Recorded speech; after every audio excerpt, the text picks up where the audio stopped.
it's a segment, it is a business that has a lot of players. What sort of edge in terms of quality, in terms of engineering services, do you think you provide to your clients and customers? So, if you just to put it in simple words, like what makes us differ from our competitors and what makes us unique is that. So, when a client comes to us, they don't have to go out for anything, starting from whether it's a design or even we have helped certain clients with even land procuring, licensing, and everything. We just do everything for our client. So, when the client has given us a barren land, we'll just ask them to come for ribbon cutting. So, we do everything for them. So that's how we give our product. Even if a client says like once after the project is completed, the client is asking us to, client is looking for a solar, we are there for them. We also help our client get the solar panels installed and everything will be done. And even the ROI details and everything will be provided to them properly. And even the service part will be taken care by us. From a client perspective, it's amazing. All I have to do is give you the details of the project and, like you mentioned, ribbon cutting. But I think as an investor, I'd like to ask you, how do you deal with things like project delays? Things like sudden stoppage of supply chains, which is unfortunately very commonplace now. I mean, it's something that obviously will take a hit to your planned working capital, timelines, cash flows, etc. So I just want to understand, how do you deal with these vagaries that come across in projects?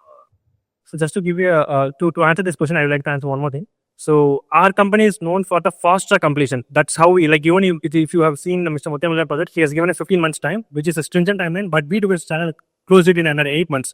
So even the Karnool project, which I have mentioned in the Reliance project, that we have to close it. We have to do the project within 4.5 months. So the project is my order to in the month of September, I believe. So we have just started the project in October. We have started the project, and we have to hand over the project in the month of Feb mid. That's what the timing. That's what the agreement we have signed, and that's a 400 plus dose project. It's a huge project. We have a n number of manpower deployed there. So we have a very good tie-up, and we have our team set up all across India. As we have mentioned here, Gujarat, Odisha, Maharashtra, we have a team set up all across India. So wherever our project is, we have a already connected people, connected vendors and OEM, even the direct dealing with the manufacturers. So we procure the materials from them and we execute the project in such a fast manner and with the quality and precision, and also with the safety. So to add on to to what Mohan said, the USPs about what we do is a timeline. So for any project that we've done, one of the USP has been our timeline. Areas where we were supposed to complete the project in 15 months, and there has been a lot of pressure. There could be a lot of pressure in between who would say, why don't you guys finish it a little bit earlier, so that we've got other things to pump in. And before giving you the timelines, let me tell you that we have around right now, we have around 4,000 and odd contracted laborers with us in our kitty, and around 471 employees in our thing. So that makes us, so a lot of them ask us, what is your turnaround period? So when they ask us what your turnaround period is, we would say once your Bhumi Puja, whatever is done, we would immediately pump in the right people there who needs to quick start the business. So that is one of the USPs that I could say about Sathlokhar, is that we complete the project within the timelines, even before whatever that we commit. Yeah. I saw a 75% jump in your top line between the two first halves of the fiscal years. What were the key contributors? What can we expect? I know you mentioned certain targets, but what contributed to this last 75%? So, Sir has initially mentioned that there is when all our growth has happened in the last 5 years. Like we have started a company through the year of 2013. So all our growth has happened in the last 5 years. How it has changed is like initially we have the company only do civil, and then we slowly started PEB, and then why not complete a turnkey company? Why not a turnkey company? Once we started being a turnkey company, our growth has came into our growth structure has changed to a completely different level. And when Mr. Muthyamulan came in, because at the time our revenue was around 85 plus crores at the time. Once he came into the picture and when he visited our factories, he had a trust in us and he gave us a big project.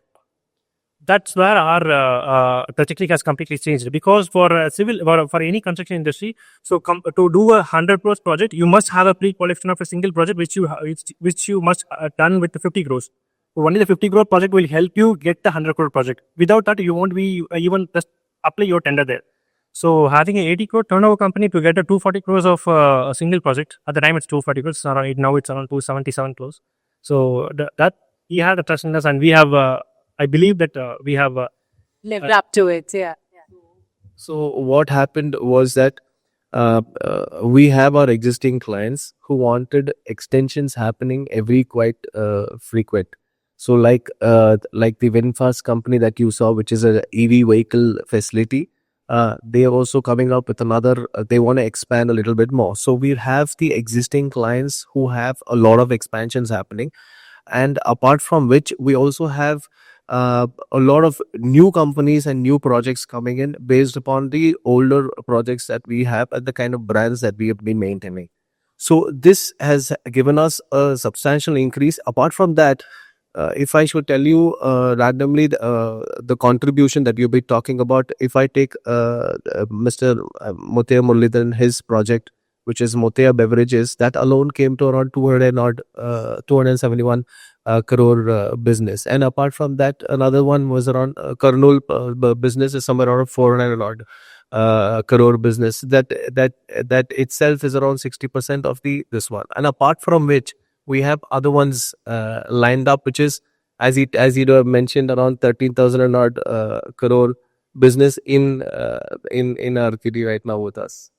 Sometimes, to go from small to medium, it's just one moment, but it's from medium to big that it's a series of a lot of moments. So I think with that, we'll wrap it up. Thank you so much to all of you, and all the very best to Sathlokhar Synergys. Thank you.